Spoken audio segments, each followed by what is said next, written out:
Ayan, ako.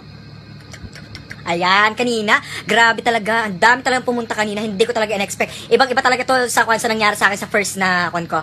First na alis ko, 'di ba? Na meet and greet ko, walang pumunta. Pero ngayon talaga, ayun nga pumunta na ako kanina, medyo kinakabahan ako. Baka last day ko na talaga to kasi nga baka ayun, ipapatay ako ni Binay. Kaya ito, ayan habang naglalakad ako papunta ako ng Harbor Square, naglalakad ako. Ayun, humingi na talaga ako ng mga patawad sa kay God talaga. Yung mga kasalanan ko po, patawarin niyo po ako. Maraming salamat po. Sana po ipunta niyo po ako sa langit. Ganun-ganun talaga. Totoo 'yun. Totoo talaga, naglalakad ako. Tapos kanina, nung naglakad ako, feeling ko talaga kanina, wala na naman. Wala na naman. Tapos pagpasok namin, kasama ko kasi yung pamangkin ko kanina, si Jello. Ayan. Pumasok ako. Pagkalinya ko pa lang, naku, binati ako ng babae. Nakaganyan pa din ako. Tapos, hi, sabi sa akin, gumanon ang mukha ko talaga. Ganon talaga. Hi, nako. Ay, oo, ako. Lalaki muna ako kanina. Tapos, ayun.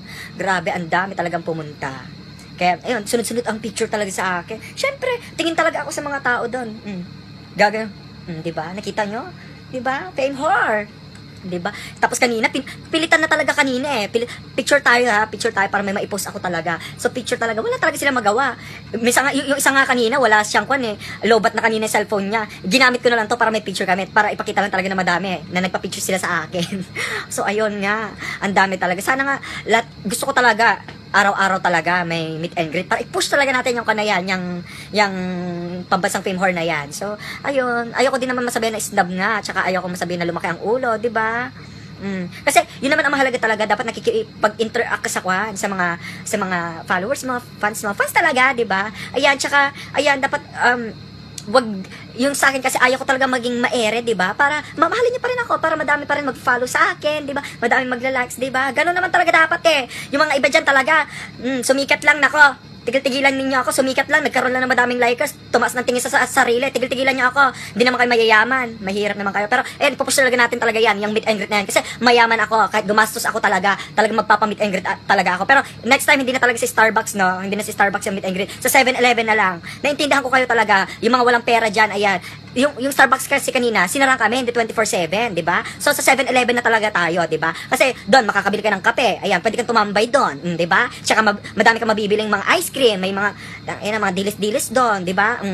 May condom pa doon, kung gusto nyo, wala kang magawa, na-OOP kayo doon, sa usapan natin, ayan, pwede ka mag-plastic balloon doon ng condom, ganon. So, ayan, sana nga bukas meron ulit para araw-araw talaga gumawa talaga tayo ng video. Kasi ako lang yung sikat. Dapat kayo rin maging sikat. Kasi dapat pinapakita mga magaganda natin mga mukha, mga mukhang walang pores, pangmayaman, may business, di ba?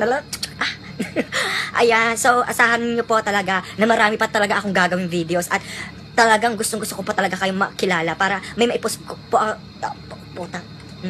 Talaga, ang sakit talaga kasi nung lockjaw ko kaya hindi ako makapagsalita talaga ngayon. So, maraming salamat po talaga at sinusuportahan niyo po talaga ako. 'Di ba? Nakailang post talaga ako kanina para lang talaga may pumunta. 'Di ba? Sunod-sunod talaga 'yon.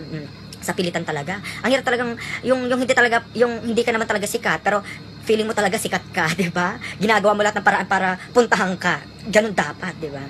So ayan na. Okay na. Sige. 7-Eleven na tayo ha. Magsabi kayo kung sang 7-Eleven 'yan. Sana magkasya tayo. Nako. Mahihirap kasi eh. Charot. Ayoko mawala ng followers, 'di ba? 'Di ba? Magdadamdam 'yan pag sinabi kong mahihirap, 'di ba? O sige na. Arte nyo, sige. Naiinggit na naman kayo, 'di ba? Nako, shout out pala kanina sa nagpa-picture sa akin. Ang babaeng Ube Halaya. Nako, hi ate, kamusta ka diyan? Bye-bye.